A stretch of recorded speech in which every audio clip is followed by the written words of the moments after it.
Look what we got here. Girl's fresh meat thinks she's tough.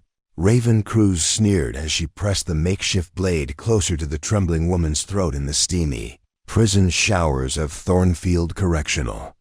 The other inmates circled like vultures, their laughter echoing off the grimy concrete walls as water continued to pour from the rusted showerheads above. What they didn't know was that the quiet woman they had cornered, the one they assumed was just another scared newcomer, had once commanded the most elite fighting force on the planet. Before we jump back in, tell us where you're tuning in from, and if this story touches you, make sure you're subscribed, because tomorrow, I've saved something extra special for you. The fluorescent lights flickered overhead, casting eerie shadows as steam rose from the scalding water that had been left running. It was 2:30 a.m. at Thornfield Correctional Facility in the remote town of Shadowmere, Nevada, the deadliest women's prison in the American Southwest. The shower block was deliberately chosen for this confrontation. No cameras, no guards, and the sound of running water would mask any screams. Kira Blackthorn stood perfectly still, her back against the cold tile wall, water dripping from her short auburn hair. At first glance, she appeared to be exactly what the other inmates expected. Another middle-class woman who'd made a stupid mistake and landed, herself in maximum security.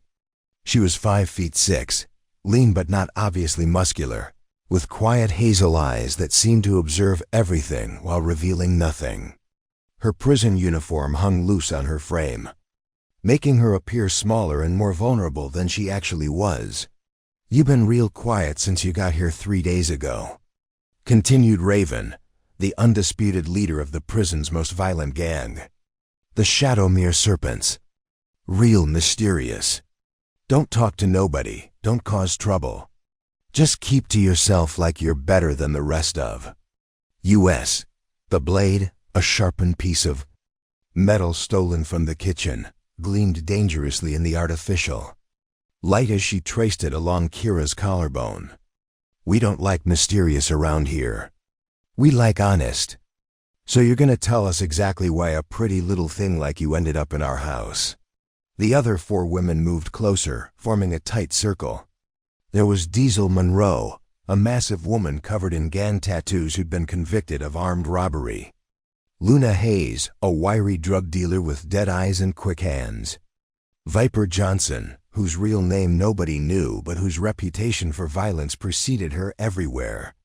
And Scarlett Brooks, the youngest of the group at 22, but already serving life without parole for a triple homicide. "Maybe she's a snitch," suggested Luna, her voice barely audible above the running water. "Cops probably put her here to gather information on us. That would explain why she keeps watching everything, taking mental notes." "Nah," disagreed Diesel, cracking her knuckles. "Look at those soft hands. This one's never done a day of real work in her life. Probably some rich girl who got caught embezzling from daddy's company. Thinks her money's gonna protect her in here." Viper stepped forward, her own improvised weapon, a razor blade melted into the end of a toothbrush handle, visible in her right hand. "Rich girls bleed just like poor girls. Maybe we should teach her how things really work in Shadowmere. Show her what happens to people who think they're too good to make friends." Kira remained silent, her breathing steady and controlled. Her eyes moved almost imperceptibly, cataloging the positions of each attacker, the distance to the exits, the potential weapons within reach. To the untrained observer, she looked terrified and helpless. But there was something else in her posture, a subtle coiling, like a spring compressed and ready to release. "You know what I think?" Raven pressed the knife deeper, just enough to draw a thin line of blood. "I think you're hiding something. Something big. And we're gonna find out what it is, even if we have to cut it out of you piece by piece." The steam continued to rise around them, creating an almost ethereal atmosphere that made the scene feel like something out of a nightmare. The concrete floor was slippery with condensation and soap scum, making footing treacherous for anyone who might need to move quickly. The sound of water hitting the floor created a constant white noise that would muffle any sounds of struggle. "Last chance, princess," Raven whispered, her breath hot against Kira's ear. "Start talking or start screaming. Either way, you're gonna give us what we want." What none of them knew was that Kira Blackthorn wasn't her real name. What they couldn't have imagined was that the woman they were threatening had spent 12 years leading covert operations in the most dangerous places on Earth. What they couldn't have fathomed was that she had commanded SEAL Team 6 through missions that would remain classified for the next 50 years. Operations where the margin for error was zero, and the cost of failure was measured in thousands of innocent lives they saw. Vulnerability where there was actually lethal capability.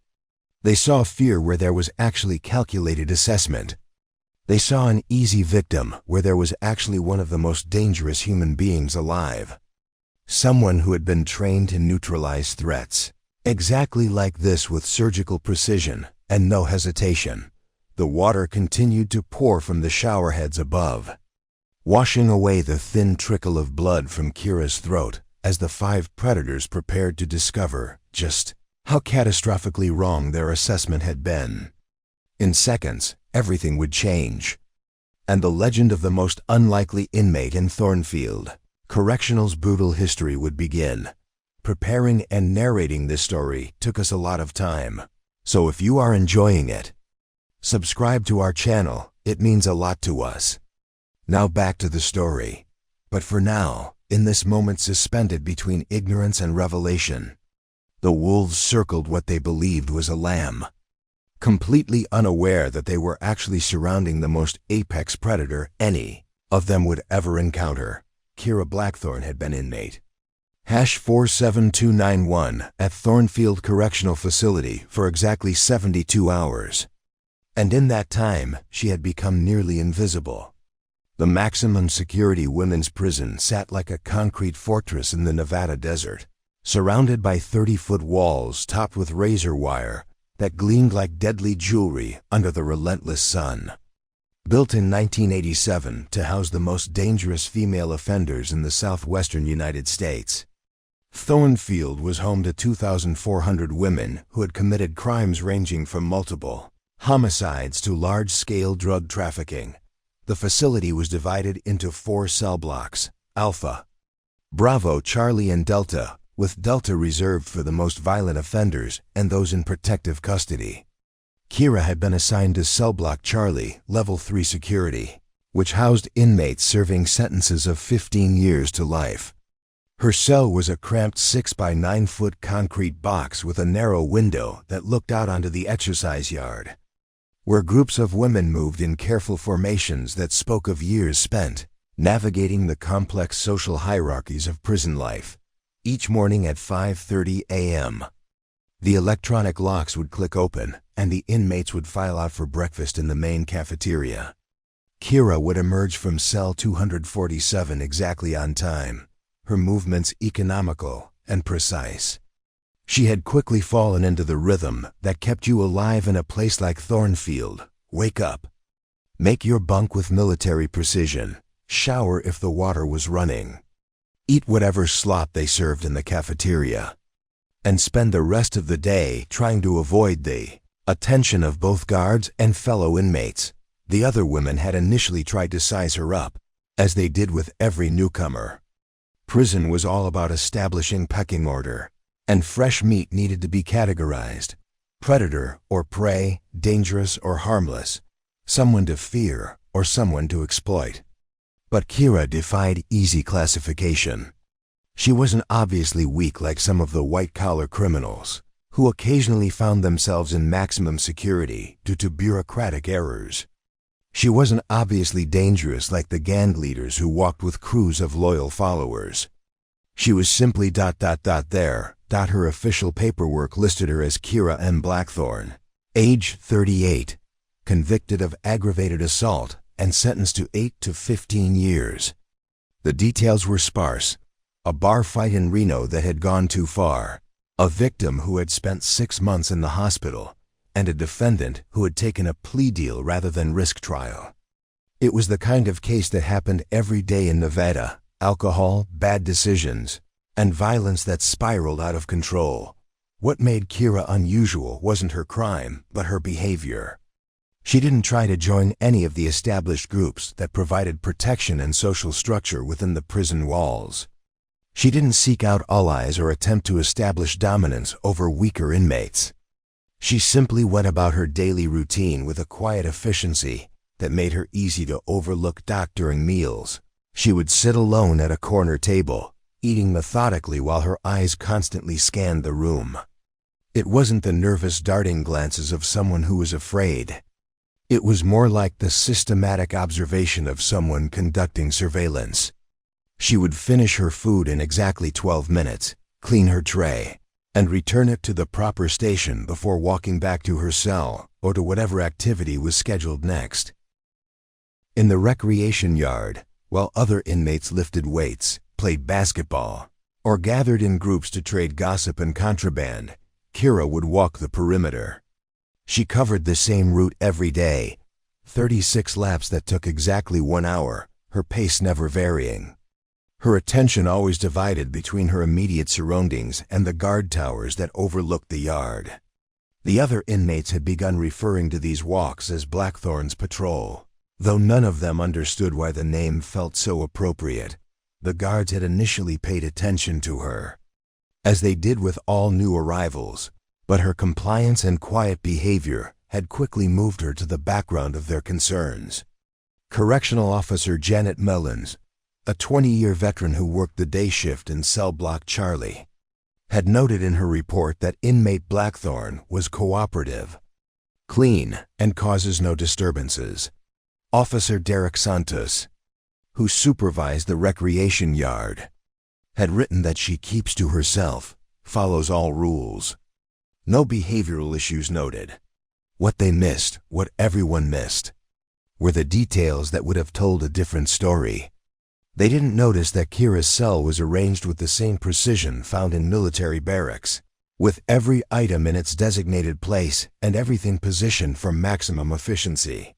They didn't observe that she never sat with her back to an entrance, or that she had memorized the shift patterns of every guard within her first week. They didn't recognize that her daily walks weren't random exercise, but a systematic reconnaissance of the facility's security arrangements. Her personal effects were minimal and revealed nothing. A few books on American history, basic toiletries, and 3 photographs that showed a woman who looked enough like her to be a sister standing with an older couple who could have been parents. There were no letters, no visitors registered, and no phone calls made or received. Kira Blackthorn existed in a bubble of perfect isolation that somehow didn't seem forced or unnatural. The other inmates had begun to develop theories about her. Some thought she was in protective custody, disguised as a regular prisoner.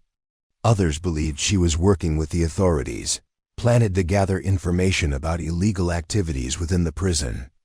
A few suspected she was simply another casualty of the system, someone whose spirit had been broken before she even arrived at Thornfield. But there was something about the way she moved, something about the way she carried herself, that didn't quite fit any of their theories.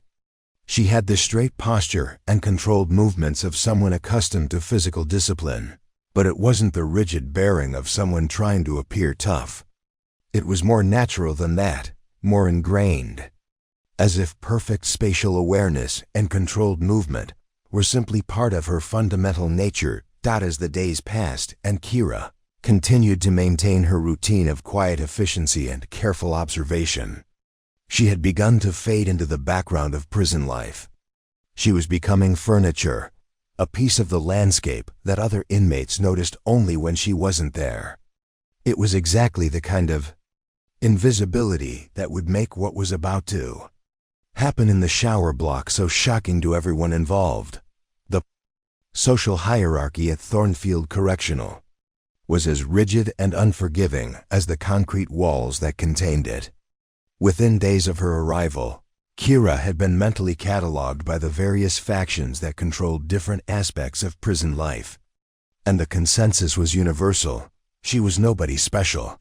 The Shadowmere serpents, led by Raven Cruz, controlled the drug trade and protection rackets within the facility. They had initially approached Kira with the standard new inmate proposition: pay for protection or become a target. When she had quietly declined without explanation or negotiation, they had marked her down as someone who would eventually need to be taught a lesson. But she wasn't a priority. Unlike the obvious threats who needed immediate attention or the obvious victims who could be exploited right away, Kira fell into the category of problems that could be dealt with when convenient. She's got that deer-in-headlights look Diesel Monroe had observed during one of their planning sessions in the laundry room. Probably never been in real trouble before. Give her a week or two to realize how things work around here, then we'll have a conversation. Sometimes the quiet ones just need time to understand their situation. The Iron Sisters, a white supremacist group that controlled much of the contraband smuggling operation, had reached a similar conclusion. Their leader, a woman known only as Frost, had watched Kira during meals and recreation periods for several days before dismissing her as irrelevant to their concerns. She's not one of ours, but she's not causing problems either. Probably just another suburban housewife who snapped and killed her husband. Let her keep her head down and she can stay out of our business. Even the smaller CLIQUs had formed opinions about the newcomer.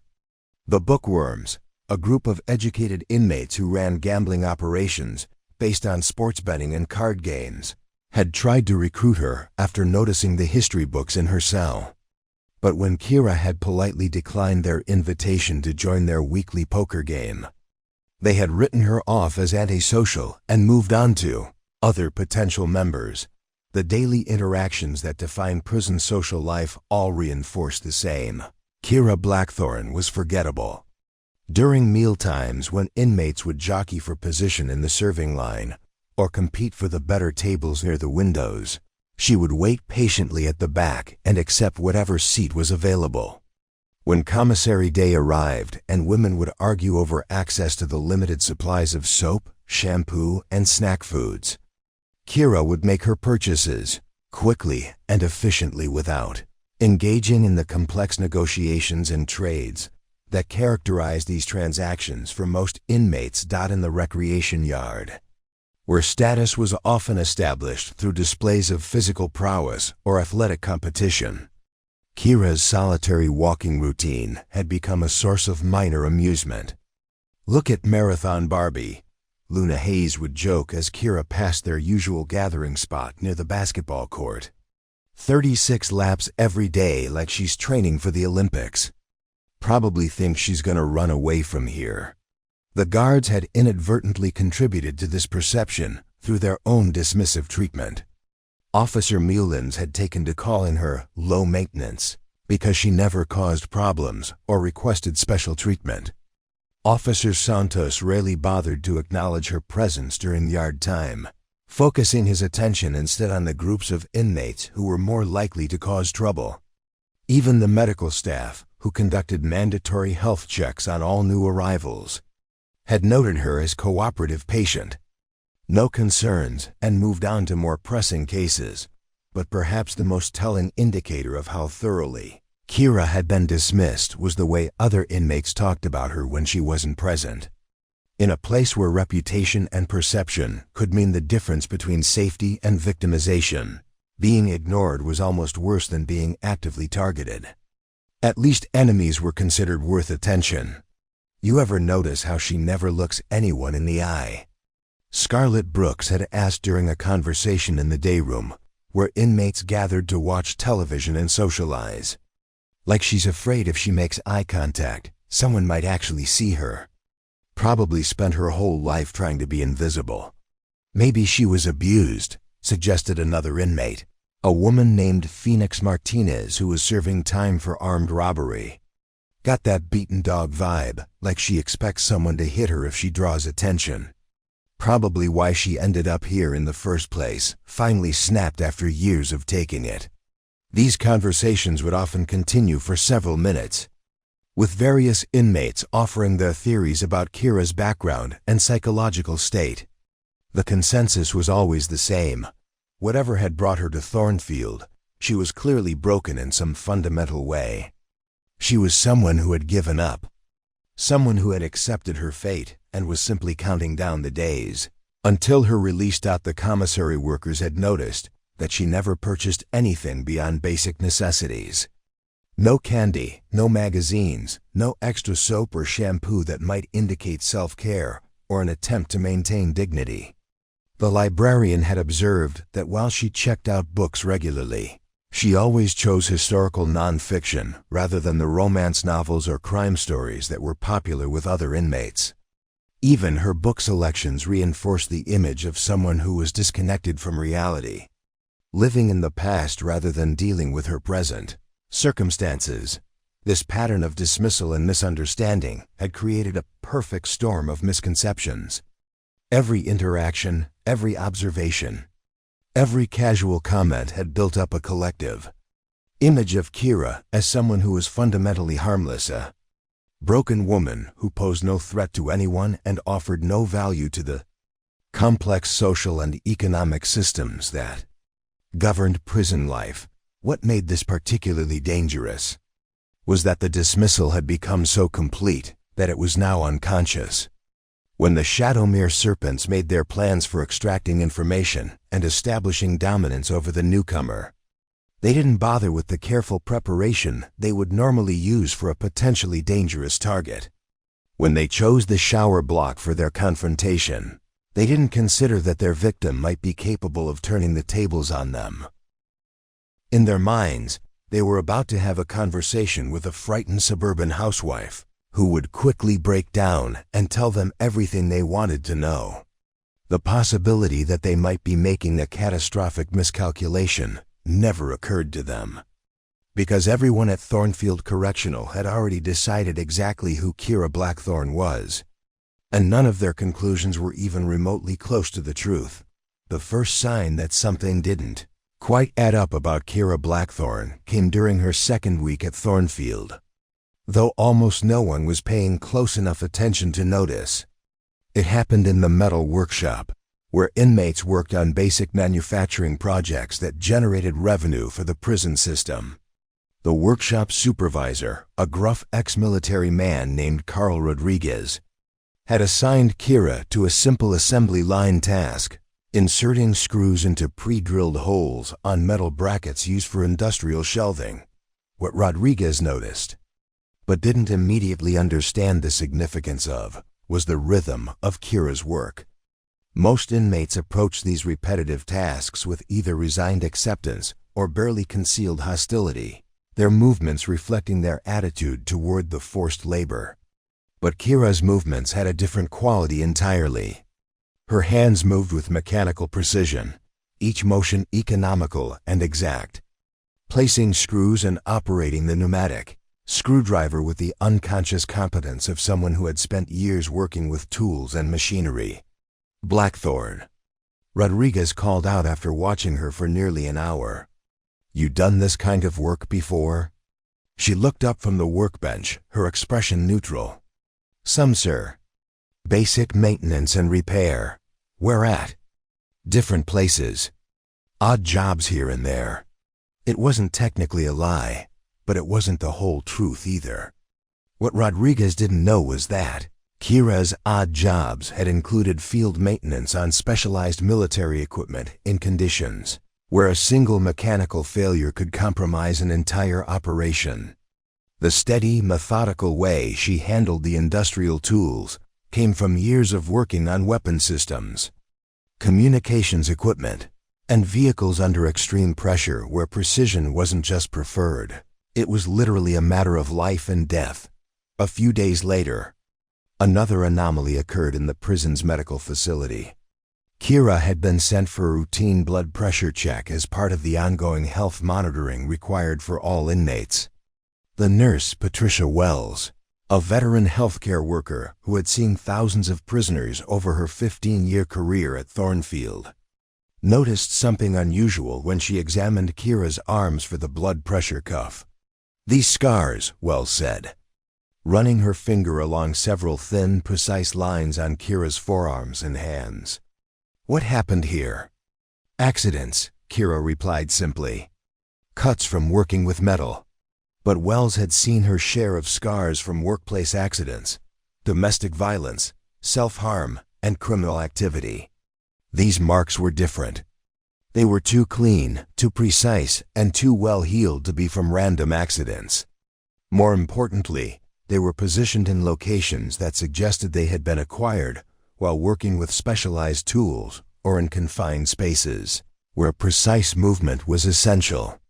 One scar in particular, a thin line that ran along the outer edge of her left hand, looked exactly like the kind of mark that came from handling razor-sharp tactical knives.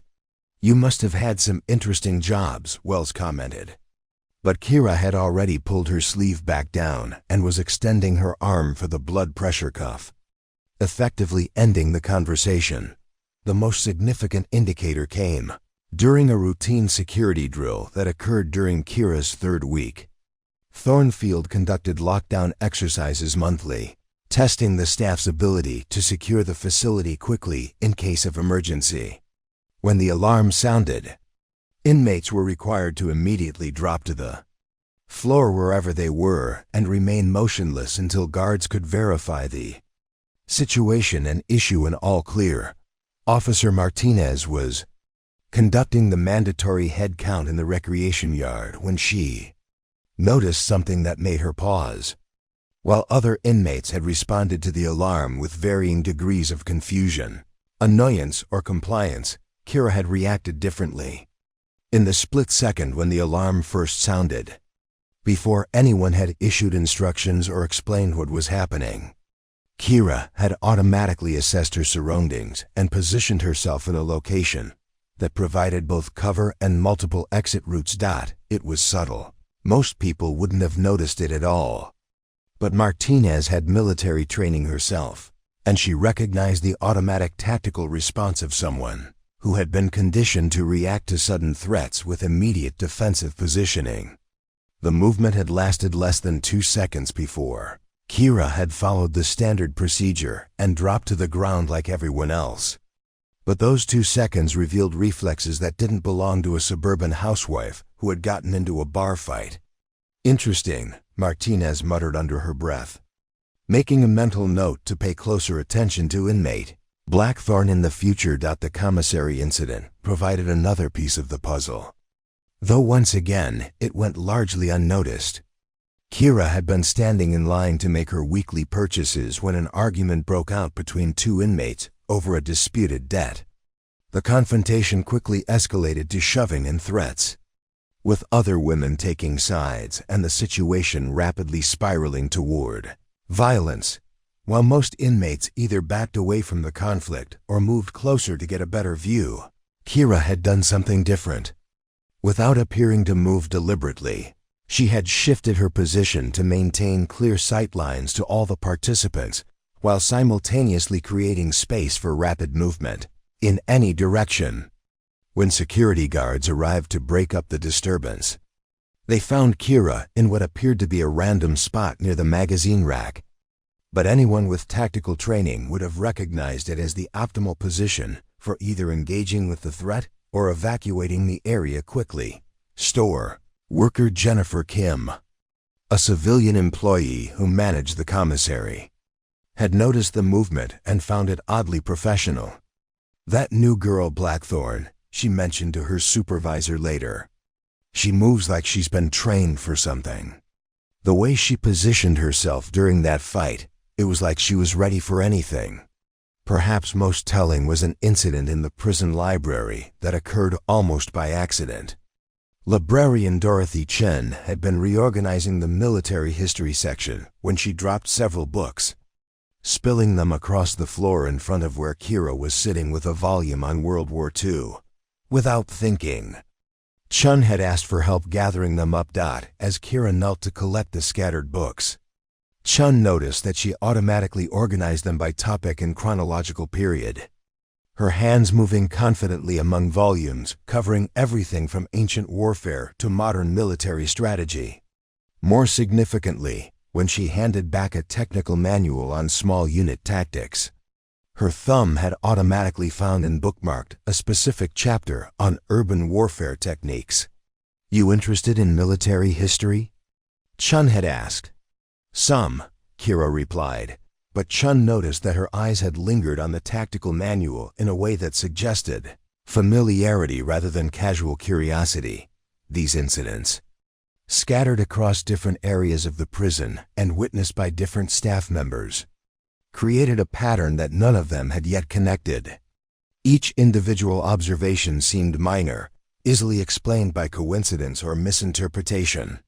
But taken together, they painted a picture of someone whose reflexes, knowledge, and instincts belonged to a completely different background than the one listed in her official file. The problem was that in a facility housing 2,400 inmates and staffed by hundreds of guards, nurses, teachers, and support workers, no one person had witnessed enough of these anomalies to recognize their significance. The truth about Kira Blackthorn was hiding in plain sight, scattered across multiple departments and shifts, waiting for someone with the right experience and attention to detail to put the pieces together. That someone was about to make an appearance, but not in the way anyone expected. Warden Sarah Montgomery had seen everything in her 22 years, running correctional facilities across 3 states.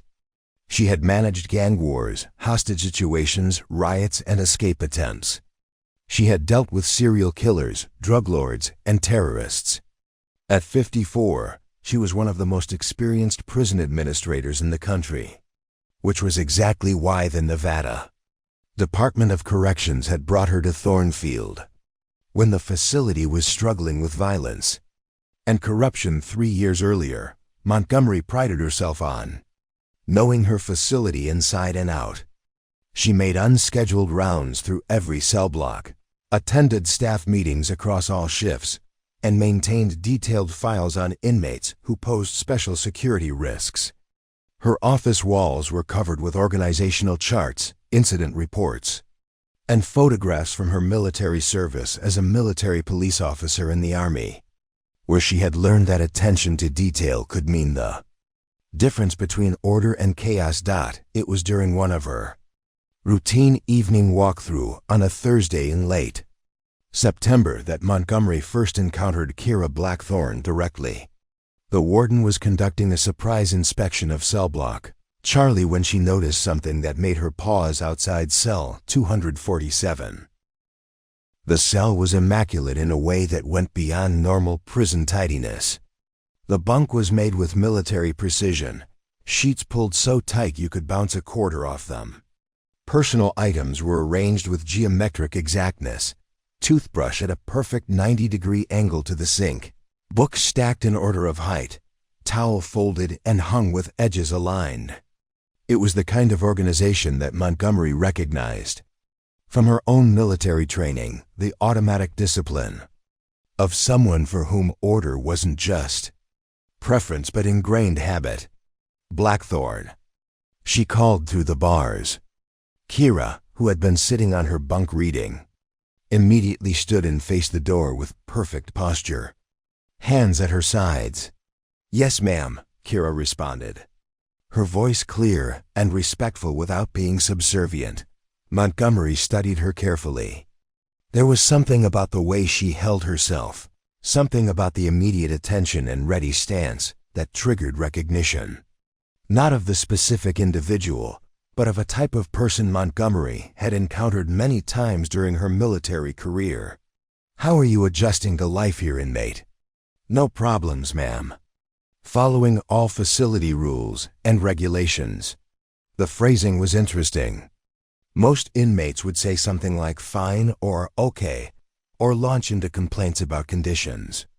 But Kira had responded with language that suggested familiarity with institutional hierarchy and formal reporting structures. "Any issues with other inmates? Requests for protection or cell changes?" "No, ma'am. No issues to report." Montgomery nodded and continued her rounds, but she made a mental note to pull Kira's file for closer examination.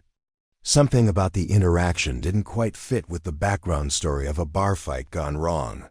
The next morning, Montgomery sat in her office reviewing inmate records when she opened Kira Blackthorne's file. What she found was disappointingly thin. The arrest report described an altercation at Murphy's Pub in Reno, where Kira had allegedly assaulted Marcus Webb, a construction worker who had spent 6 months in the hospital with severe injuries. The police report mentioned that the fight had started over an argument about military service, with Webb making disparaging comments about women in combat roles. But there were gaps in the narrative that bothered Montgomery's investigative instincts. The medical report on Webb's injuries described trauma consistent with precise application of force to specific anatomical targets. The arresting officer had noted that Kira had been unusually calm and cooperative during the arrest, showing none of the agitation or intoxication typical in bar fight cases. Most significantly, the weapons used had been improvised from bar equipment. But the injury suggested someone with detailed knowledge of human anatomy and pressure points. Montgomery picked up her phone and called Detective Ray Coleman, a contact she had developed over the years for background verification on unusual cases. "Ray, I need you to run a deeper background check on someone for me. Kira Blackthorne, currently in my facility for aggravated assault. Something about her case doesn't add up." 3 hours later, Coleman called back with results that made Montgomery's blood run cold. "Sarah, that name is flagged in the federal system. I can't get details, but there are blocks on her records that require clearance levels I don't have. What I can tell you is that before 2018, there's no trace of Kira Blackthorne existing anywhere. No birth certificate, no school records, no employment history, no credit report, nothing. It's like she materialized out of thin air 5 years ago. What about the assault case? That's even stranger. I talked to the detective who worked it, and he said it was the cleanest case file he'd ever seen. Victim, witnesses, physical evidence, confession, everything wrapped up perfectly. Too perfectly, if you ask me. Like someone wanted it resolved quickly without too much investigation." That afternoon, Montgomery made a decision that would change everything. She called her former commanding officer from her Army days, Colonel James Mitchell, who now worked in Pentagon Intelligence Liaison. "Jim, I need a favor. I've got an inmate here who's setting off all my alarm bells. Military bearing, tactical knowledge, background that doesn't exist. Can you run her through your systems?" "What's the name?" "Kira Blackthorne." There was a long pause on the other end of the line. When Mitchell spoke again, his voice had changed completely. "Sarah, where did you say you are again?" "Thornfield Correctional in Nevada. Why?" "Do not discuss this individual with anyone. Do not put anything in writing. Do not take any action regarding her case. I'm going to make some calls and get back to you within 24 hours. Jim, what the hell is going on?" "I can't say over an open line. But Sarah, if this person is who I think she might be, you've got someone in your facility who should not exist. Someone whose presence there represents either a massive security breach or an operation so classified that you and I don't have the clearance to know about it." Montgomery hung up the phone with her hands shaking slightly. In all her years of corrections work, she had never encountered a case where a simple background check had triggered responses from federal intelligence agencies. Whatever Kira Blackthorne's real story was, it was buried under layers of classification that suggested involvement in operations at the highest levels of national security. That evening, Montgomery found herself doing something she had never done before, conducting personal surveillance on one of her own inmates. She positioned herself in the observation booth overlooking the recreation yard and watched Kira through binoculars. What she saw confirmed her suspicions. Kira's movements weren't random. Her daily walking route provided visual coverage of every entry and exit point in the yard. Her positioning during social interactions always maintained tactical advantages.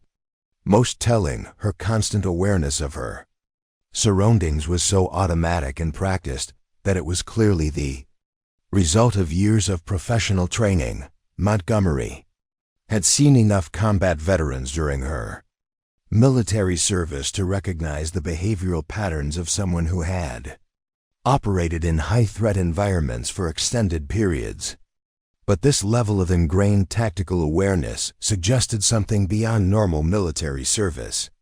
This was the kind of hypervigilance that came from special operations work, from missions where a single moment of inattention could be fatal. As she watched Kira complete her 36th lap of the yard with mechanical precision, Montgomery realized she was looking at someone who had probably commanded operations that would never appear in any public record. Someone whose real identity was protected by classification levels that most government officials would never see. The question was, what was someone like that doing in a state prison in Nevada? And who had put her there? The answer to that question was about to become brutally apparent, but not in the way Montgomery expected.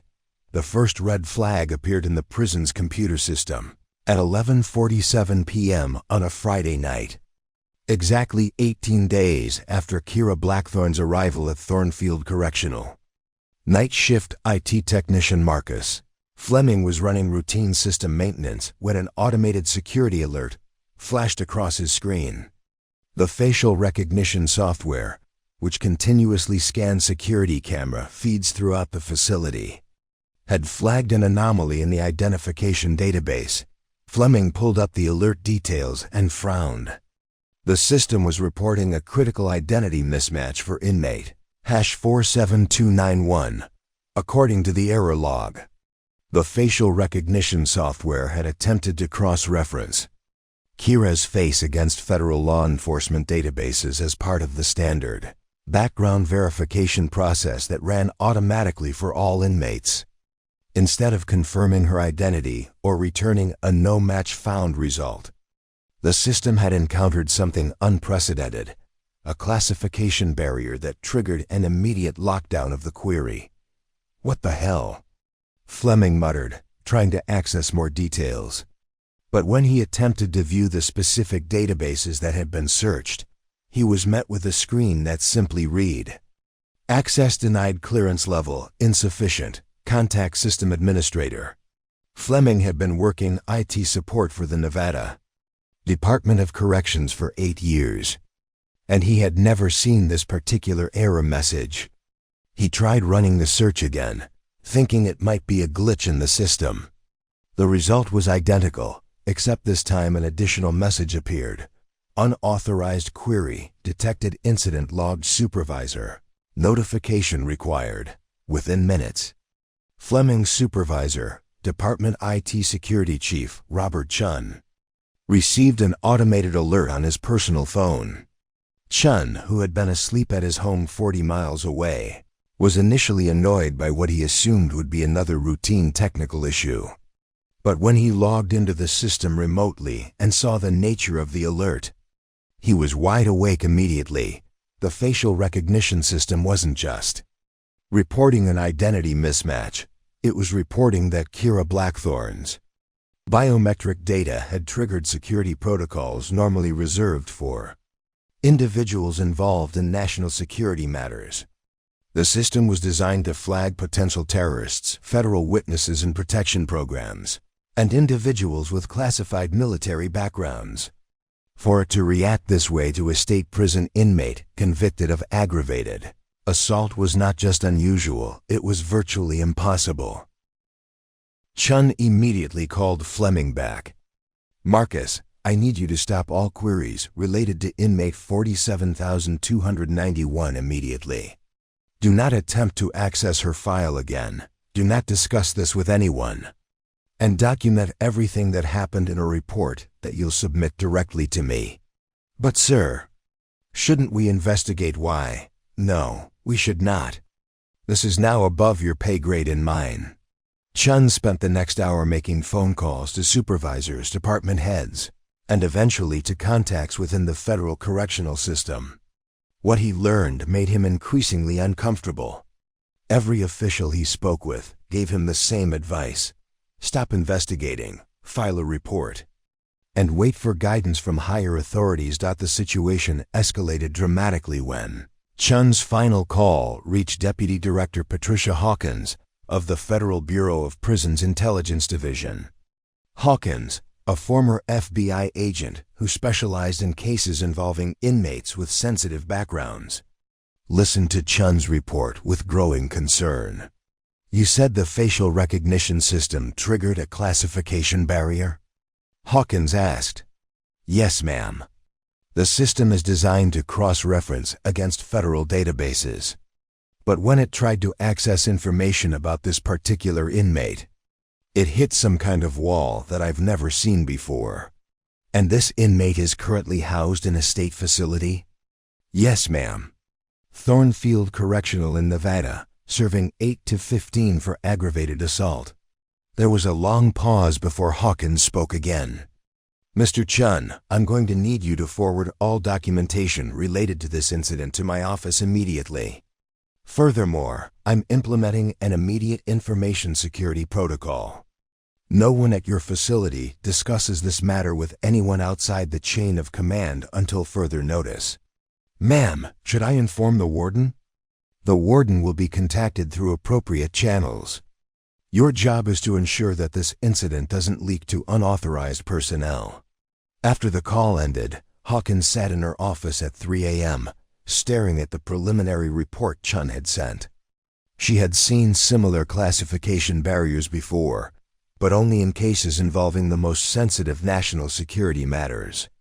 The kind of protection that surrounded Kira Blackthorn's identity was typically reserved for deep cover operatives, federal witnesses whose testimony had dismantled major criminal organizations, or military personnel whose service records were so classified that acknowledging their existence would compromise ongoing operations. Hawkins pulled up her secure terminal and began running searches through databases that required the highest levels of federal clearance. What she found made her reach for her encrypted phone to make a call that would wake up people in Washington, D.C., who were accustomed to being woken up only for matters of national importance. Meanwhile, at Thornfield Correctional, the ripple effects of the computer system's discovery were beginning to manifest in other ways. The automated incident report had been flagged by the prison security AI, which was programmed to identify patterns that might indicate security threats or unusual inmate behavior. The AI began analyzing all available data about Kira Blackthorn, cross-referencing her movements, interactions, and behavior patterns with established threat assessment protocols. Within hours, it had identified dozens of anomalies that individually seemed minor but collectively painted a picture of someone whose background and capabilities didn't match her official classification. The system flagged her unusual physical conditioning, evident in medical examinations that showed muscle development consistent with intensive military training. It noted her automatic positioning behaviors during security drills and her systematic observation patterns during recreation periods. Most significantly, it identified that her daily routines and movement patterns were consistent with counter-surveillance techniques used by intelligence operatives. At 6:15 a.m., the AI generated a comprehensive threat assessment report that was automatically forwarded to Warden Montgomery's secure email. The report concluded with a recommendation that made Montgomery's blood run cold.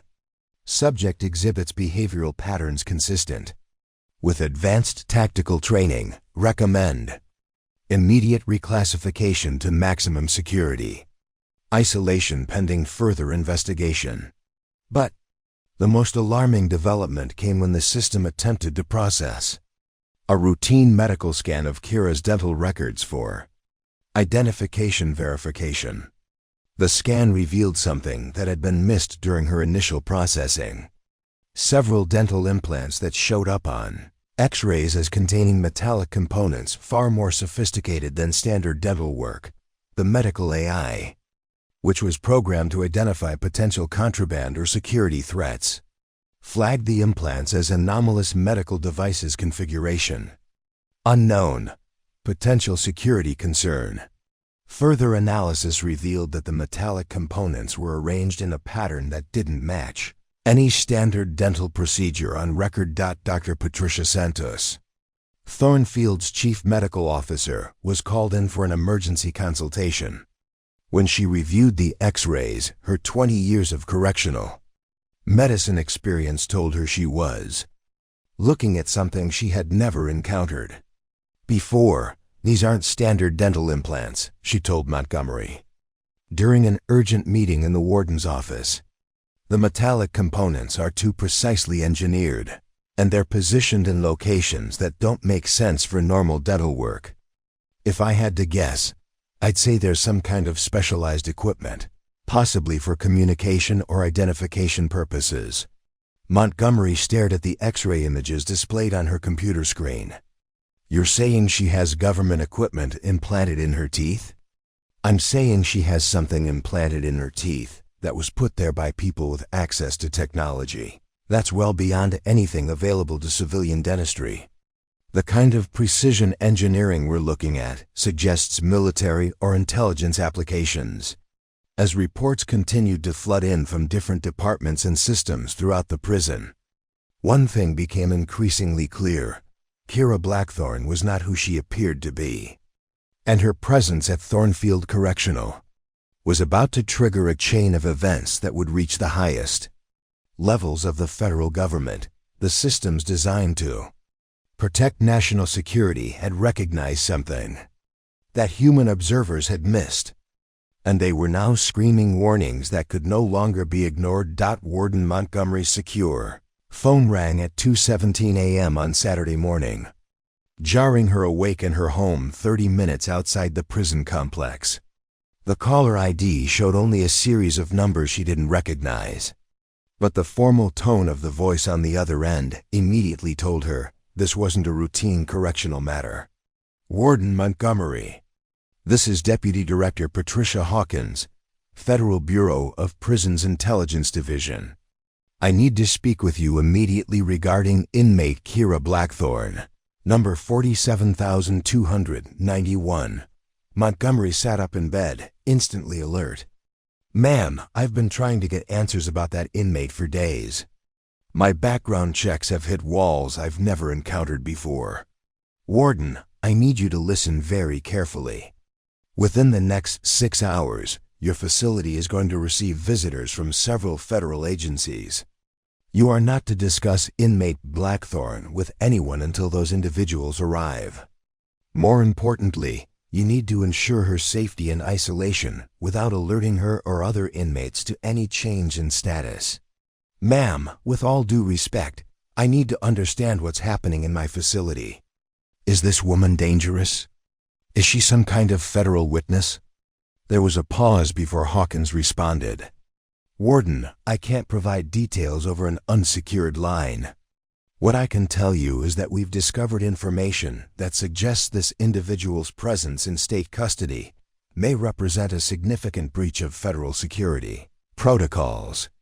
Until we understand how she ended up in your facility, she needs to be treated as a potential national security asset. Montgomery was fully awake now, her mind racing through the implications. Are you saying someone placed her in my prison deliberately?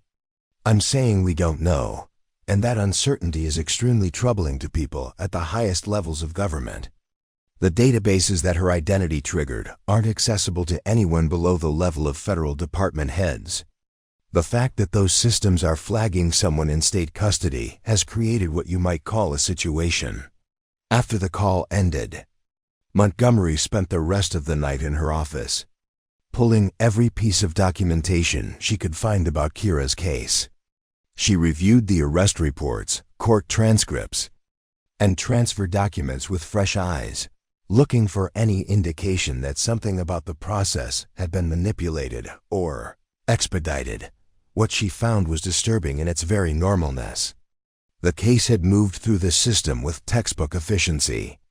The arrest, arraignment, plea negotiations, sentencing, and transfer to state custody had all occurred within the standard timeframes. There were no delays, no unusual interventions, no irregularities that might suggest outside interference. It was almost too perfect, like someone had designed the process to avoid any attention or scrutiny. At 6 a.m., Montgomery received her first official visitor, Special Agent Rebecca Stone from the FBI's National Security Branch. Stone arrived alone, carrying credentials that Montgomery verified through official channels before allowing her into the facility. The agent was professional, but clearly operating under significant pressure from superiors. "Warden, I need to examine all records related to Kira Blackthorne's incarceration. More importantly, I need to conduct a preliminary security assessment to determine if her presence here poses any risks to facility operations or national security." "Agent Stone, I've been running this facility for 3 years. I've housed terrorists, organized crime figures, and federal witnesses. I know how to handle sensitive inmates. But I've never seen the kind of classification barriers we're encountering with this woman." Stone reviewed Montgomery's files for nearly 2 hours before requesting a private meeting. When they were alone in Montgomery's office with the door closed and cell phones secured in a signal-blocking container, Stone finally provided some context. "Warden, without going into specifics, Kira Blackthorne's biometric data matches someone who was involved in classified military operations at the highest levels. The problem is, the person whose data matches hers is supposed to be dead." Montgomery felt her blood pressure spike. Dead? Officially deceased as of 2018. The individual whose identity she appears to share was involved in operations so sensitive that their existence was known only to a handful of people at the Pentagon and CIA. When those operations concluded, the official record shows that this person died in a classified incident overseas. So either your records are wrong, or someone faked a death and created a new identity for her. Exactly. And both possibilities represent massive security breaches that could compromise operations we can't even discuss in this room. Stone's investigation continued throughout the morning, with additional federal agents arriving to examine different aspects of Kira's background and current status. A cryptologist from the NSA analyzed her dental implants using portable scanning equipment that Montgomery had never seen before. A behavioral analyst from the CIA observed Kira through the security cameras, documenting her movement patterns and social interactions. The most revealing discovery came when Agent Stone accessed Kira's legal records through federal channels that bypass state databases. What she found was a defense attorney who had been paid through a law firm that specialized in federal witness protection cases, court fees that had been covered by an account that traced back to a Pentagon black budget, and a plea agreement that had been negotiated with unusual speed and efficiency. Someone wanted her in state custody, Stone told Montgomery during an afternoon briefing. The entire legal process was managed to ensure she ended up in a state facility rather than federal prison. Someone with significant resources and access to federal systems orchestrated this placement. But why? If she's some kind of classified military asset, why put her in general population at a state prison? That's the question that has people in Washington very nervous. Either this was a sophisticated extraction operation designed to hide her in plain sight, or someone wanted her eliminated and chose a method that would look like routine prison violence.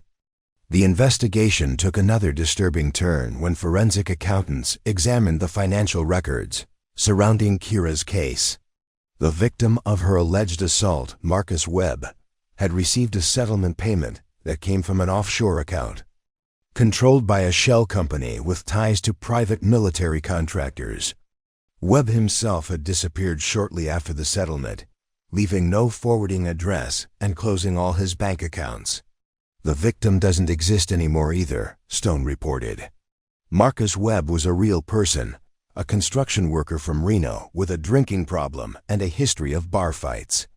But 3 months after the alleged assault, he received enough money to disappear permanently and start a new life somewhere else.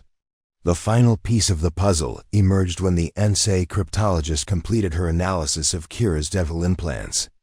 The sophisticated metallic components weren't just communication devices. They were encrypted data storage units capable of holding vast amounts of classified information. More troubling, they showed signs of recent activation, suggesting that someone had been accessing the stored data remotely. "She's carrying classified intelligence in her dental work," the cryptologist informed Stone and Montgomery. "The encryption is military grade, probably containing mission reports, operational details, or personnel files from her previous assignments. And someone has been downloading that information within the past 2 weeks." Montgomery realized that her prison had become the center of an intelligence operation involving multiple federal agencies, classified military personnel, and potentially hostile foreign actors. The quiet inmate she had been watching was actually a walking repository of national secrets, placed in her facility through an elaborate deception that was now unraveling with dangerous implications for everyone involved. The question was no longer who Kira Blackthorne really was, but who wanted the classified information she was carrying and how far they were willing to go to get it. That answer was about to be provided in the most violent way possible, but not by the federal agents who were investigating her case. The threat was coming from inside the prison, and it was scheduled to arrive in the shower block in less than 12 hours. The confrontation in the shower block unfolded exactly as Raven Cruz had planned, until the moment when everything went catastrophically wrong for her and her crew. What they had expected to be a routine intimidation session against a frightened newcomer instead became a demonstration of combat capabilities that none of them could have imagined in their worst nightmares. It happened with such speed and precision that the security cameras, which had been deliberately disabled for this encounter, would have captured only a blur of movement even if they had been functional. One moment, Raven was pressing her makeshift blade against Kira's throat, savoring the anticipation of breaking another victim. The next moment, she was face down on the wet concrete floor with her arm twisted behind her back at an angle that suggested imminent fracture, the knife clattering uselessly across the tiles. The transformation in Kira was instantaneous and terrifying. The quiet, submissive woman who had endured weeks of dismissal and contempt simply ceased to exist, replaced by something that moved with lethal efficiency and absolute confidence. Her reaction time wasn't human, it was the result of training. So intensive and repetitive that defensive responses had become pure muscle memory, bypassing conscious thought entirely. Diesel Monroe, who had been standing to Kira's left and considered herself the most dangerous fighter in the prison, found herself neutralized before she could even process what was happening. Kira's elbow strike caught her precisely in the solar plexus, a blow calculated to incapacitate without causing permanent damage. Diesel dropped to her knees, gasping for air that wouldn't come, her impressive size and strength rendered irrelevant by the surgical precision of the attack.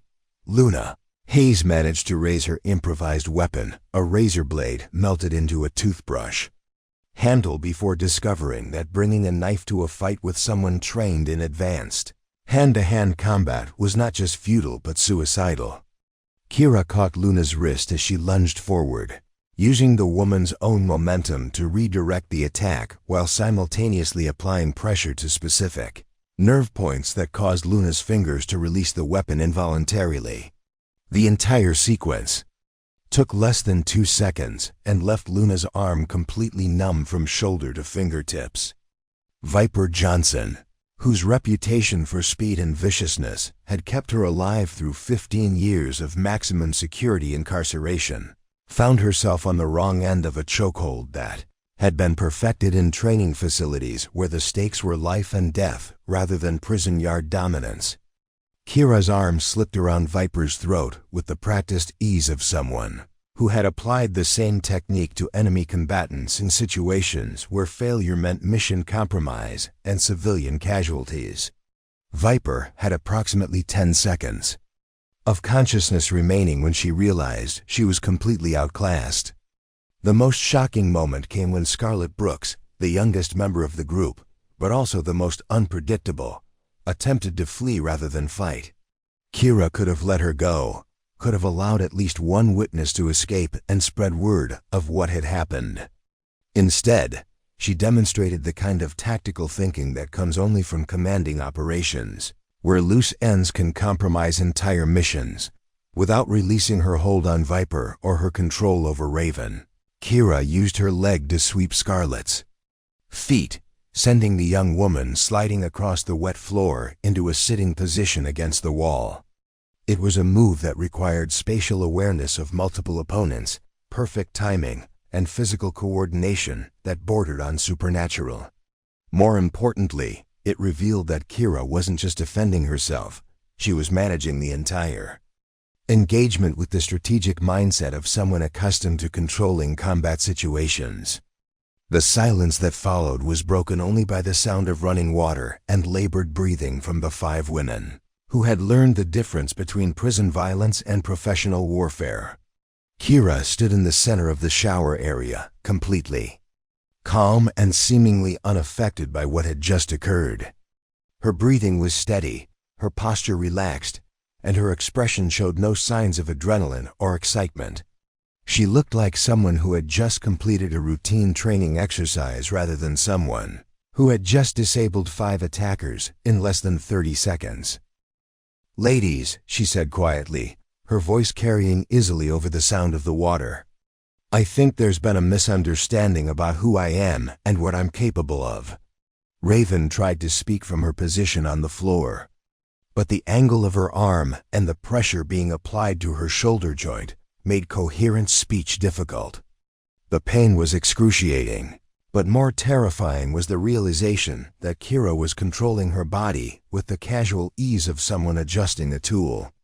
There was no anger in the technique, no emotional investment in causing pain. It was purely functional, the application of force designed to achieve specific tactical objectives. "You wanted to know my story," Kira continued, shifting her grip slightly to ensure Raven's continued compliance. "You thought I was hiding something interesting. You were right, but you made one critical error in your assessment of the situation." She looked at each of the disabled women in turn, her gaze clinical and assessing. "You assumed that because I chose not to demonstrate my capabilities, I didn't possess them. That's a mistake that gets people killed in the real world. And it just earned you a lesson you'll never forget." Diesel had finally managed to catch her breath, but she remained on her knees, instinctively recognizing that any movement might be interpreted as continued aggression. The woman who had terrorized fellow inmates for over a decade was experiencing genuine fear for the first time since her arrival at Thornfield. This wasn't the kind of violence she understood, brutal, emotional, chaotic. This was something else entirely. Something controlled and purposeful that spoke of training she couldn't comprehend. "The reason I've been quiet since arriving here isn't because I'm afraid of you," Kira explained, her tone remaining conversational despite the circumstances. "It's because I've spent the last 7 years trying to become someone who doesn't solve problems with violence. I came here hoping I could serve my time peacefully and leave without anyone getting hurt." She adjusted her position slightly, maintaining control of her prisoners while ensuring she had clear sight lines to both entrances of the shower area. Even in explanation, her tactical awareness remained absolute. "But you've made it clear that peaceful coexistence isn't possible. So now we're going to establish some new rules for how things work around here." Luna tried to flex her fingers, testing whether sensation had returned to her arm. The movement was subtle, but Kira noticed immediately, demonstrating the kind of peripheral awareness that comes from years of operating in hostile environments where threats could emerge from any direction without warning. "I wouldn't try that if I were you," Kira advised without turning her attention away from the others. "The nerve damage I caused is temporary. But if you aggravate it by trying to move too soon, you might lose function permanently. I'd recommend staying very still for the next 10 minutes. The casual mention of nerve damage delivered in the same tone someone might use to discuss the weather sent Chills through the assembled women. This wasn't someone who had gotten lucky or caught them off guard. This was someone who knew exactly how much damage she had inflicted and what the recovery timeline would be. The precision suggested medical knowledge combined with combat training. A combination that implied a background none of them could have anticipated. Scarlet, still sitting against the wall where she had landed, finally found her voice. "Who the hell are you?" she whispered, her earlier bravado completely gone. Kira smiled for the first time since the confrontation began, but it wasn't a pleasant expression. It was the kind of smile that suggested dangerous secrets and capabilities that hadn't yet been revealed. "That," she said quietly, "is exactly the right question. But I don't think you're ready for the answer yet." The interrogation room at Thornfield Correctional had never felt smaller or more claustrophobic than it did at 8:47 a.m. the following Monday morning. Kira sat across from a table that held more recording devices than she had ever seen in a civilian law enforcement facility, facing a panel of officials whose combined security clearances could have accessed the most classified documents in the United States government. Special Agent Rebecca Stone sat in the center, flanked by Colonel James Mitchell, whom Warden Montgomery had contacted days earlier, and a woman who had introduced herself only as Director Walsh from an agency she declined to name. The fourth person in the room was Dr. Patricia Kellner, a psychological profiler who specialized in debriefing intelligence operatives after classified missions. "Commander Alexandra Hayes," Director Walsh said quietly, using a name that hadn't been spoken aloud in over 6 years. "Or should we continue calling you Kira Blackthorn?" For the first time since her arrest, Kira's carefully maintained composure showed the slightest crack. Her shoulders tensed almost imperceptibly, and her breathing pattern changed by a fraction. To untrained observers, she would have appeared unchanged. But everyone in the room was trained to notice such subtleties. "That name was retired," Kira replied, her voice steady but carrying an undertone that suggested dangerous ground was being approached. "Officially and permanently." Colonel Mitchell leaned forward, his expression mixing concern with something approaching awe. "Commander, your death was reported through official channels in 2018. Your memorial service was attended by the Secretary of Defense. Your family believes you died serving your country in a classified operation overseas." "Because that's what happened," Kira answered. "Alexandra Hayes died on September 23, 2018, in a compound outside Kandahar when an extraction operation went sideways. What's sitting in front of you is someone else entirely." Director Walsh consulted a tablet that displayed information none of the others could see. "SEAL Team 6's most successful commander. 37 confirmed missions with 0 friendly casualties. Responsible for the extraction of over 200 hostages from hostile territory. Led the operation that recovered the stolen nuclear materials in Romania. Commanded the team that eliminated the terrorist cell planning the attack on the London Olympics." "That person doesn't exist anymore," Kira interrupted. But her voice carried less conviction than before. "Doesn't she?" Dr. Kellner spoke for the first time, her tone clinical but not unkind. "Because what happened in the shower block 3 days ago suggests that Commander Hayes's training and instincts are very much alive. 5 women with extensive histories of violence were neutralized in under 30 seconds using techniques that aren't taught in civilian self-defense classes." Stone pulled out a photograph from her briefcase, sliding it across the table. The image showed Kira in military dress uniform, standing next to President Carter during a classified ceremony that had never been publicly acknowledged. The woman in the photograph looked younger, more open, with eyes that hadn't yet seen the kinds of things that left permanent shadows. "This was taken after the Syria operation," Stone said. "The mission where your team prevented what intelligence services estimated would have been the largest terrorist attack in history. 15 suicide bombers targeting elementary schools across 3 countries. Neutralized because Commander Hayes led her team into an impossible situation and brought them all home alive. Kira stared at the photograph for a long moment, her expression unreadable. When she spoke again, her voice was barely above a whisper. That mission was supposed to be my last one.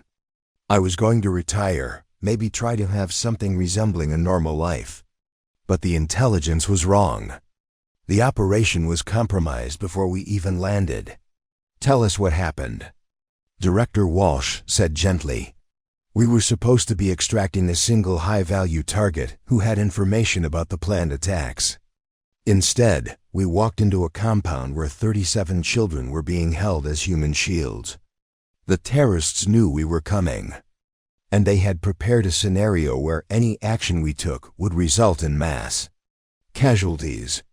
The room was completely silent except for the barely audible hum of the recording equipment.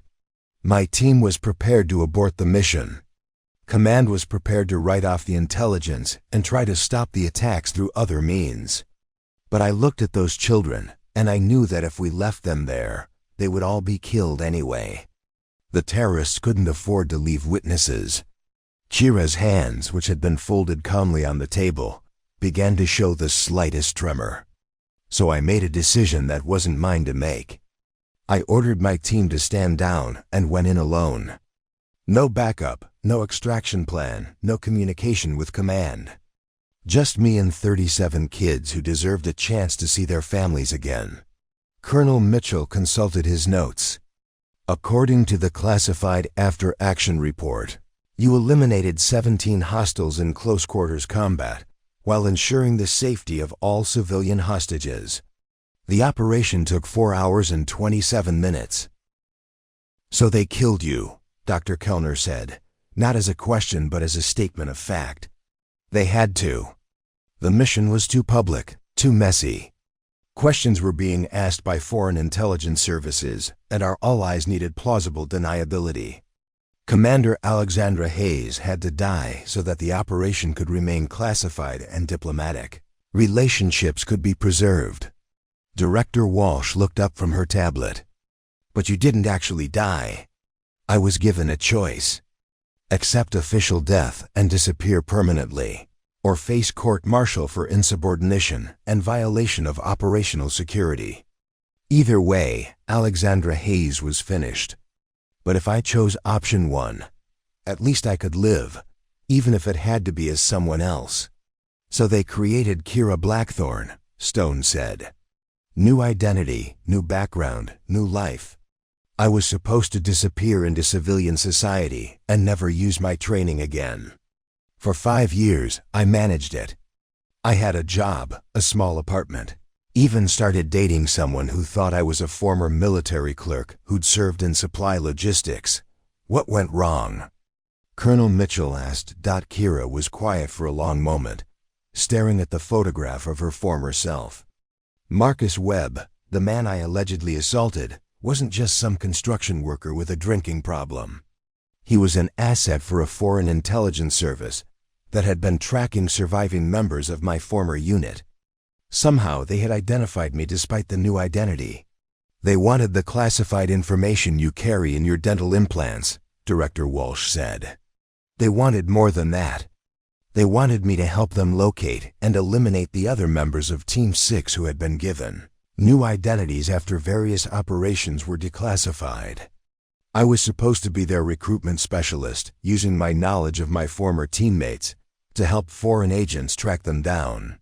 The implications hit everyone in the room simultaneously. Kira hadn't been sent to prison for assault. She had been captured by foreign operatives who needed her isolated and vulnerable so they could extract information about America's most classified military operations. The bar fight was staged, Stone realized. Webb provoked the confrontation, then made sure the outcome looked like aggravated assault rather than the self-defense it actually was. His injuries were real. I had to make it convincing, but the legal proceedings were manipulated to ensure I ended up in state custody rather than federal prison, because federal facilities have better security and counterintelligence protocols. Colonel Mitchell concluded. Exactly. In state prison, I would be accessible to their operatives, either through corruption of staff or through inmates who could be bought or coerced. They needed me isolated and defenseless so they could extract the classified information gradually, without triggering the security protocols that would activate if someone tried to access it all at once. Director Walsh closed her tablet and looked directly at Kira. Commander, those operatives are still out there. Your cover has been blown, your location is compromised. And every day you remain in this facility increases the risk that classified information critical to national security will be extracted by hostile foreign intelligence services. Which brings us to the question, Dr. Kellner added, of whether Kira Blackthorne is ready to let Alexandra Hayes come back to life. The woman who had spent 6 years trying to forget who she used to be sat silently, weighing the implications of reclaiming an identity that came with responsibility she had hoped never to bear again. The transformation began within hours of the debriefing session. Word spread through Thornfield Correctional with the peculiar velocity that only prison gossip could achieve. Carried by whispered conversations in the laundry room, coded messages passed during meals, and subtle gestures that communicated volumes without saying anything directly. The woman they had known as Kira Blackthorne was no longer an invisible figure in the background. She had become the center of a story that none of them fully understood, but all of them felt compelled to share. Diesel Monroe, still nursing bruised ribs from her encounter in the shower block, was the first to spread a version of events that bore little resemblance to what had actually happened, but captured the essential truth. The quiet woman from Cell 247 was not someone to be underestimated. By noon on Tuesday, her account had evolved into something approaching legend. She moved like she had 8 arms, Diesel told anyone who would listen during recreation period. 1 second Raven's got a knife to her throat. Next second we're all on the ground and she's standing there like nothing happened. Never seen anything like it in 15 years of doing hard time. The story grew with each telling. Luna Hayes, whose arm was still partially numb despite medical treatment, added details about nerve strikes and pressure points that sounded like something from a martial arts movie. Viper Johnson, who had always prided herself on being untouchable in physical confrontations, spoke in hushed tones about the chokehold that had rendered her unconscious so quickly she hadn't even realized it was happening. But perhaps the most significant change came from Scarlett Brooks, the youngest member of the group who had attempted to flee. Scarlett had always been something of a storyteller, and her version of events transformed Kira into an almost mythical figure who had demonstrated mercy rather than brutality in her moment of absolute dominance. She could have killed us all, Scarlett whispered to a group of fascinated inmates in the television room. I saw it in her eyes. She knew exactly how to do it, and it would have been easy. But she chose not to. She disabled us just enough to make her point and then let us walk away. That's not prison violence. That's something else entirely. The ripple effects extended far beyond the immediate participants in the shower block incident. Other inmates who had dismissed or ignored Kira began reassessing their interactions with her, suddenly recognizing signs they had missed before. Her precise movements, her constant awareness of her surroundings, her systematic daily routines. Details that had previously seemed quirky or antisocial now appeared to be the hallmarks of professional training. Phoenix Martinez, who had theorized that Kira was an abused woman broken by years of mistreatment, found herself revising her assessment completely. I was watching her during lunch today, she told her cellmate. She sits where she can see every entrance, positions herself so she's never trapped against a wall, and her eyes are constantly moving to track potential threats. That's not trauma behavior, that's tactical awareness. She's been trained to expect danger from multiple directions. The correctional officers began noticing changes as well, though they were initially reluctant to admit that an inmate had fundamentally altered their perception of prison dynamics. Officer Janet Mullins, who had previously described Kira as low maintenance, found herself paying closer attention to the woman's interactions with other inmates. What she observed was a subtle but unmistakable shift in the facility's power structure. It's like she has some kind of invisible authority now. Mullins confided to Officer Derek Santos during their shift change briefing. Other inmates step aside when she walks by, not because they're afraid of her, but because they respect her. I've never seen anything like it.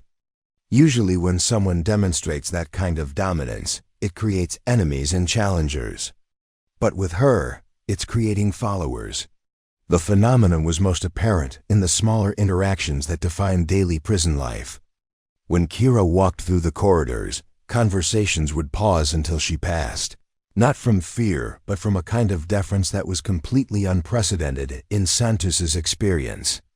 During meals, other inmates would leave the seat next to her empty. Not as a form of isolation, but as a gesture of respect for someone who had earned a status that transcended the normal prison hierarchy, even the gang leaders who controlled various aspects of facility life found themselves reassessing their positions relative to the woman they had previously ignored.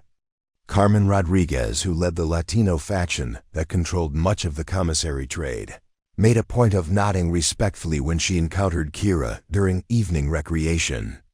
It was a small gesture, but in the context of prison politics, it represented a significant acknowledgement of changed circumstances.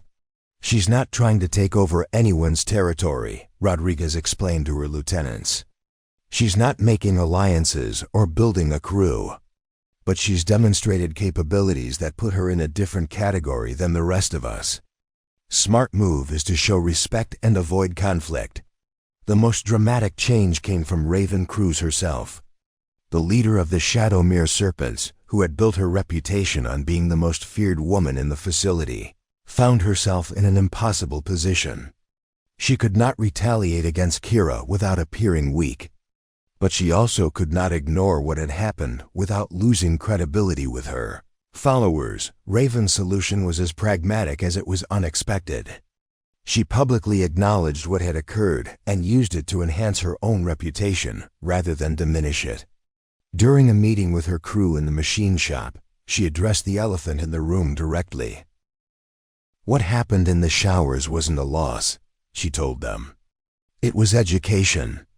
We learned that Blackthorn isn't what she appears to be, and that information is valuable.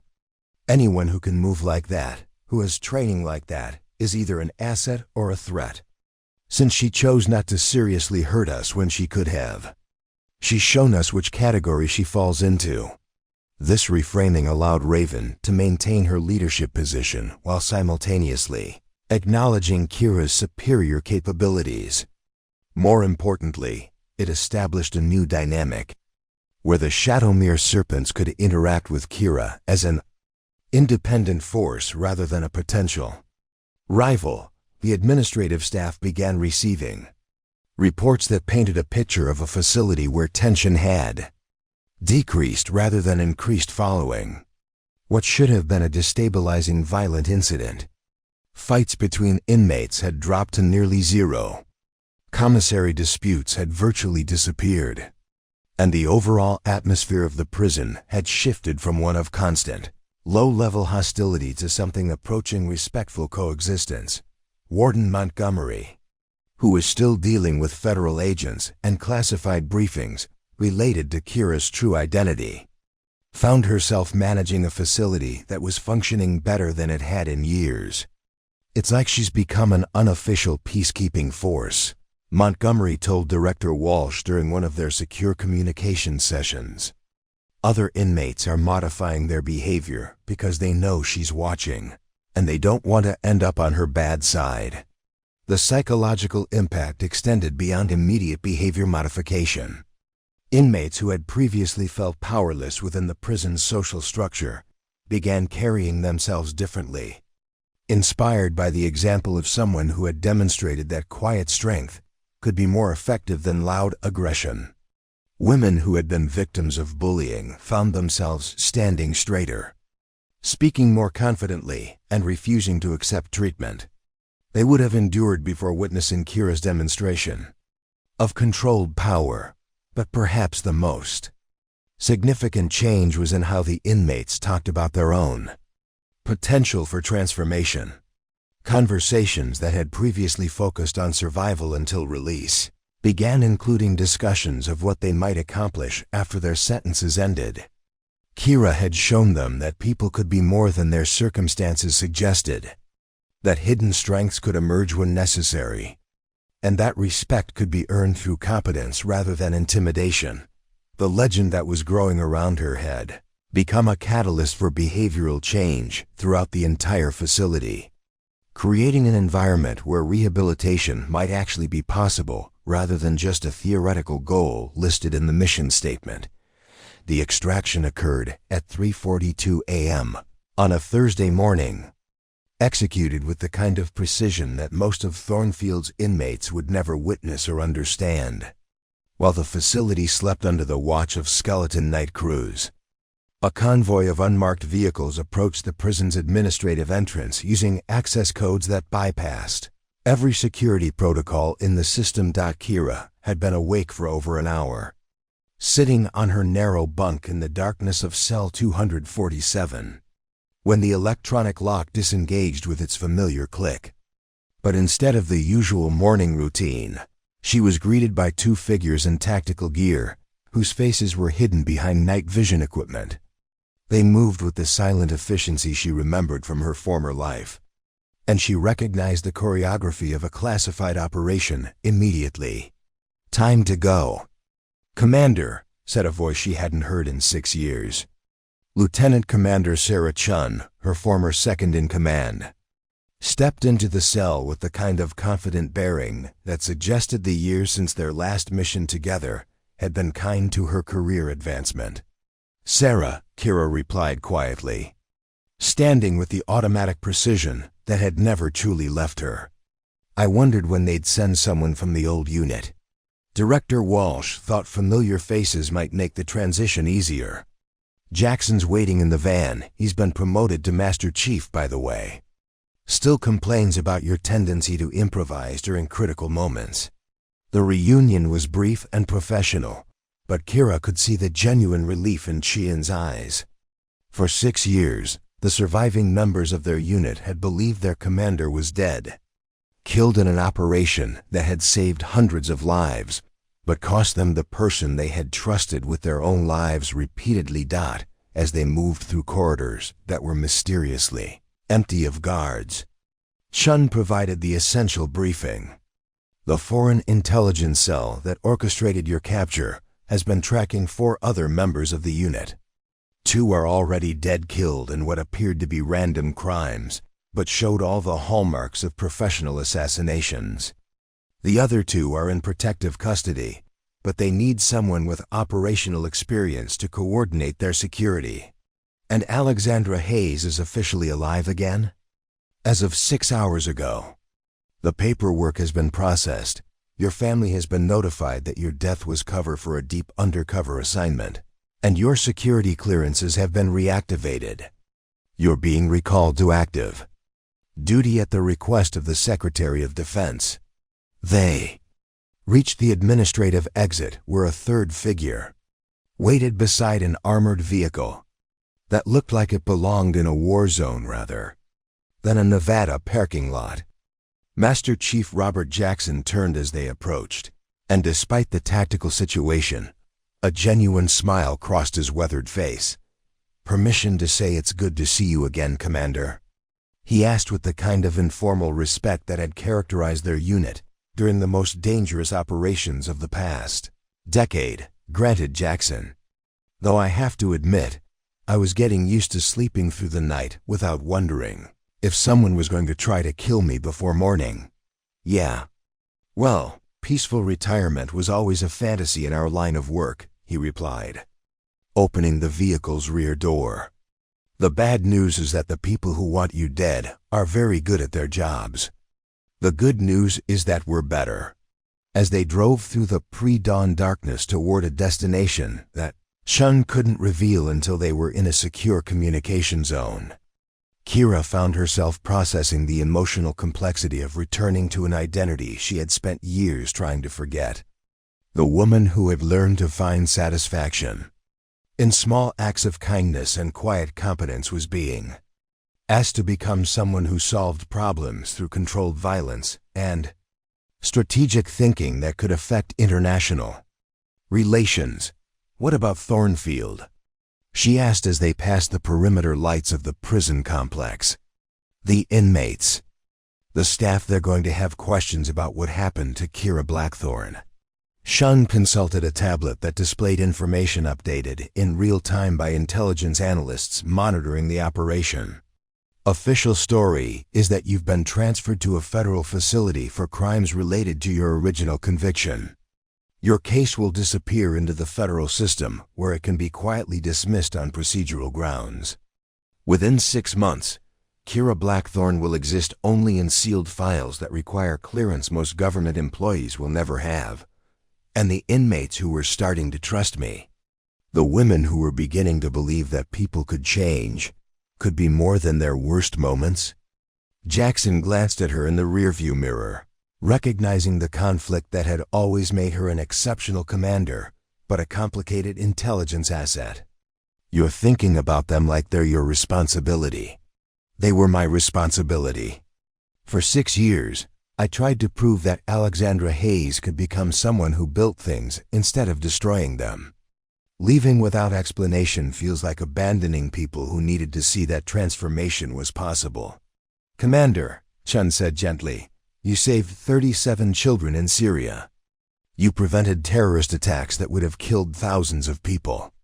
You've been recalled to active duty because there are threats to national security that require your specific expertise. The women at Thornfield will have to find their inspiration somewhere else." Kira stared out the window at the desert landscape passing by in the darkness. In a few hours, the inmates at Thornfield would wake up to discover that the woman who had quietly revolutionized their understanding of strength and dignity had vanished as mysteriously as she had arrived. Some would assume she had been transferred or released. Others might suspect something more dramatic had occurred. But none of them would know that the person they had come to respect had been recalled to service in a war they couldn't imagine, fighting enemies they would never hear about, in conflicts that would never appear in any public record. The vehicle's secure communication system activated, and Director Walsh's voice filled the cabin. "Commander Hayes, I need you to understand the scope of what we're asking you to take on. The intelligence cell that targeted you is part of a larger operation designed to eliminate personnel with knowledge of classified anti-terrorism operations. They've been successful in 3 countries, and you're our best hope of stopping them before they complete their mission." "What's the timeline?" Kira asked, automatically shifting into the analytical mindset that had made her effective in operational command. 72 hours before they attempt to extract or eliminate the remaining targets. "We need you to design and execute a counter-operation that neutralizes the threat while protecting the assets they're hunting." Kira closed her eyes for a moment, feeling the weight of responsibility she had hoped never to carry again. When she opened them, the last traces of Kira Blackthorne had disappeared, replaced by the focused intensity of Commander Alexandra Hayes. "I'll need full operational authority, access to current intelligence on the targets, and a team that can function independently of normal command structures," she said, her voice carrying the quiet authority that had once inspired absolute confidence from subordinates facing impossible odds. "Done," Walsh replied. "Welcome back, Commander. Your country needs you." As the armored vehicle disappeared into the Nevada dawn, heading toward an airfield where a military transport waited to carry them to a destination that didn't appear on any civilian maps, the legend of Kira Blackthorne became just another story told in the corridors and cells of Thornfield Correctional. The women she left behind would never know that their quiet example of hidden strength had been recalled to service in defense of freedoms they took for granted, or that the person who had shown them the power of dignity and restraint was about to demonstrate those same qualities in situations where the stakes were measured in thousands of lives, but they would remember the lesson she had taught them, that true power whispers while weakness shouts, and that the most dangerous people in the world are often the ones who choose not to show how dangerous they can be. Up next, you've got 2 more standout stories right on your screen. If this one hit the mark, you won't want to pass these up. Just click and check them out.